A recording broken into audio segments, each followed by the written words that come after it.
नमस्कार मंडळी, तीर्था kitchen and blog या यूट्यूब चॅनलवरती आपले सगळ्यांचे स्वागत आहे। आज आपण आपल्या किचनमध्ये लहानांपासून तर मोठ्यापर्यंत सर्वांच्या आवडीचा पटकन होणारा व पौष्टिक असा रवा टोस्टचा नाश्ता आपण बनवणार आहोत।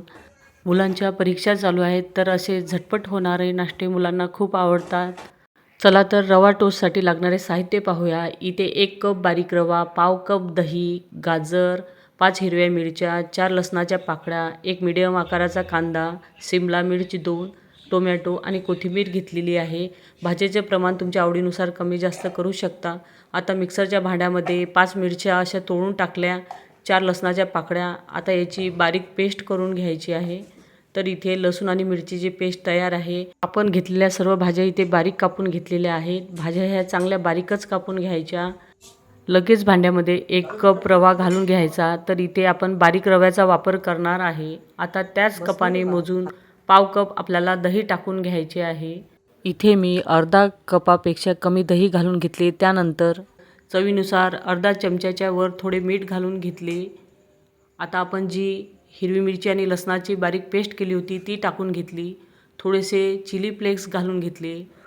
तुमच्याकडे ऑरेगॅनो असेल तर या स्टेजला तुम्ही टाकू शकता। आता हे चांगले विस्करने एकत्र करून घ्यायचे। आता हे मिश्रण चांगलं एकत्र झाल्यानंतर आपल्याला अर्धा कप पाणी इथे घालून घ्यायचे आहे आणि परत हे मिश्रण विस्करने चांगले एकजीव करून घ्यायचे। हे मिश्रण छान एकत्रित झाल्यानंतर यात चमचा फिरवून पाहायचा की पाण्याचे प्रमाण योग्य आहे की नाही। तर पाण्याचे प्रमाण इथे योग्य आहे, एवढेच पाणी आपल्याला टाकून घ्यायचे आहे। मिश्रण जास्त पातळ करायचे नाही। आता लगेच ज्या बारीक चिरलेल्या भाज्या आहेत त्या एक एक करून यामध्ये टाकून द्यायच्या।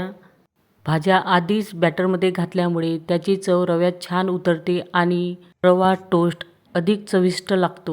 लगेच या बॅटरमध्ये टाकलेले सर्व साहित्य चांगले चमच्याने एकजीव करून घ्यायचे। हे बॅटर चांगले एकजीव झाल्यानंतर 10 ते 15 मिनिटं आपल्याला झाकून ठेवायचे आहे। रव्याच्या बॅटरमध्ये आपल्याला आधीच कमी पाणी घालायचे आहे, कारण आपण त्यामध्ये भाज्या घालणार आहे आणि 10 मिनिटं झाकून ठेवणार आहे। 10 मिनिटांनंतर भाज्यांना पाणी सुटते आणि योग्य कन्सिस्टन्सीला आपले हे रव्याचे बॅटर येते। इथे 15 मिनिटं पूर्ण झाली। आपले रव्याचे बॅटर छान 15 मिनिटं मुरले आहेत आणि भाज्यांनाही नैसर्गिक असे पाणी सुटलेले आहे। त्यामुळे आपल्याला या बॅटरमध्ये पाणी टाकायचे काम नाही। इथे आपण ब्रेडच्या स्लाइस घेतलेल्या आहेत। आता या स्लाइसवर आपल्याला बॅटर हे रव्याचे पसरून घ्यायचे आहे। ब्रेडच्या स्लाइसवर बॅटरचा मध्यम थर लावा, ज्यामुळे तो बाहेरून एकदम क्रिस्पी होईल आणि आतून छान शिजला जाईल। खूप जास्त बॅटर लावल्यास टोस्ट मऊ पडू शकतो, हे लक्षात ठेवा। शक्यतो ब्रेडच्या एकाच बाजूला हे बॅटर लावा, यामुळे एक बाजू कुरकुरीत राहते आणि दुसरी बाजू चांगली भाजल्या जाते। जर ब्रेडच्या दोन्ही बाजूंनी आपण बॅटर लावले तर टोस्ट खाताना हाताला चिकट लागू शकतो। ब्रेडच्या कडेपर्यंत बॅटर नीट पसरवा, यामुळे ब्रेडच्या कडा करपत नाहीत आणि पूर्ण टोस्टला एकसारखी चव येते।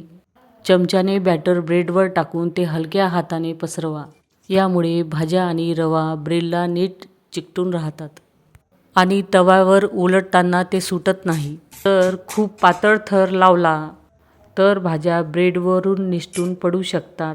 साधारण अर्धा सेंटीमीटरपेक्षा कमी थर पुरेसा असतो। इथे आपल्या दोन्ही ब्रेडच्या स्लाइसला बॅटर लावून झालेले आहेत। आता इथे नॉनस्टिकचा तवा घेतलेला आहे, त्याला मी तेल लावून घेतले। तेलाऐवजी तुम्ही इथे बटर किंवा तुपाचा वापर करू शकता। आता तेल लावलेल्या या तव्यावर आपण हे ब्रेडचे स्लाइस ज्या दिशेने रव्याचे बॅटर लावलेले आहे त्या दिशेने टाकून घेतलेले आहे। तर अशा चमच्याने दाबत आपल्याला हे रवा टोस्ट शेकून घ्यायचे आहे। मीडियम आचेवर 2 ते 3 मिनिट हे ब्रेड आपल्याला शेकून घ्यायचे आहेत। 2 मिनिट पूर्ण झाले। खालच्या साईडने आपले ब्रेड शेकून झाले। आता वरच्या दिशेने आपण हलके तेल लावून घेतले। आता आपल्याला बाजू ही पलटून घ्यायची आहे। ब्रेडची बाजू पलटून घेतल्यानंतर गॅसची फ्लेम ही मंद करून घ्यायची, म्हणजे स्लो करून घ्यायची। त्यानंतर खालची साईड आपल्याला 1 ते 1.5 मिनिट शेकून घ्यायची आहे। परत बाजू पलटून घ्यायची। परत रव्याचे बॅटर लावलेली जी साईड आहे ती 1 मिनिट शेकून घ्यायची। ती शेकून झाल्यानंतर आपल्याला ब्रेडची स्लाईस पलटून घ्यायची आहे आणि जी ब्रेडची साईड आहे ती हलकी शेकून घ्यायची अर्धा ते 1 मिनिट. तर इथे आपले झटपट तयार होणारे कुरकुरीत असे रवा टोस्ट तयार आहेत.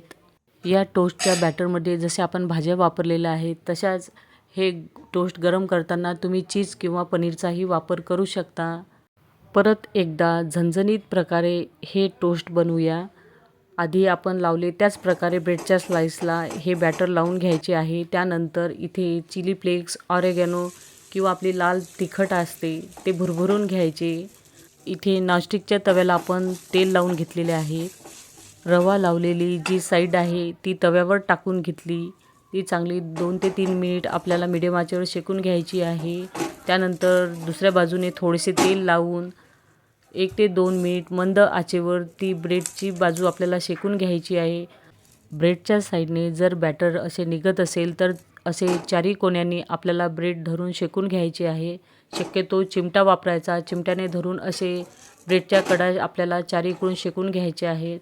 तर इथे चांगले झणझणीत असे आपले टोस्ट तयार आहेत. झटपट होणारी पौष्टिक अशी ही रेसिपी एकदा नक्की करून पहा. मुलांना नक्की आवडेल. ब्रेडच्या स्लाईसला बॅटर लावण्याचे योग्य प्रमाण आणि बॅटरमध्ये पाण्याचे प्रमाण योग्य असणे खूप महत्त्वाचे आहे. कारण त्यावरच टोस्टचा कुरकुरीतपणा अवलंबून आहे. रेसिपी आवडल्यास नक्की माझ्या चॅनलला सबस्क्राईब करा. धन्यवाद.